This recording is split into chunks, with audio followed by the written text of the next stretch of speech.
In today's video, I'm going to teach you how to delete a photo uploaded on Blogger.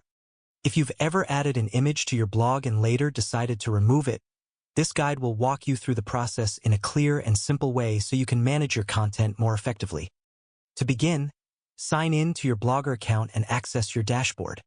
From there, navigate to either the Posts section or the Pages section, depending on where the image is located.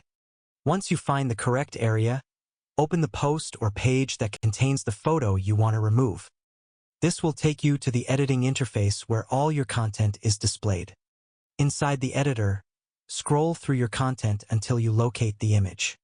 Click directly on the photo, and you should see editing options appear around it. At this point, you can remove the image by pressing the Delete key on your keyboard, or by selecting the Remove option if it is available on your screen. After removing the image, make sure to save your changes by clicking Update or Publish. Once saved, the photo will no longer appear in your blog post. However, it's important to understand that removing the image from your post does not always delete it completely. In many cases, images uploaded through Blogger are stored in your Google Photos account. This means the file may still exist even after it has been removed from your content.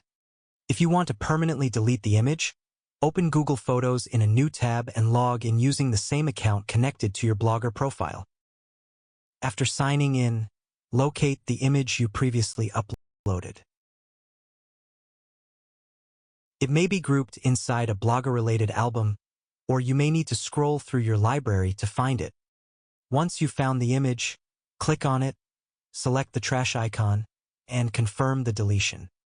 Keep in mind that if the image is still being used in any blog post, removing it from storage will also remove it from your blog. If you notice that the image still appears after deletion, it's likely due to caching. Refresh your browser, clear your cache, or give it a few minutes, and the update should reflect properly. And that's all for today. If you found this video helpful, let me know in the comments, give it a like, subscribe to the channel, and don't forget to hit the notification bell.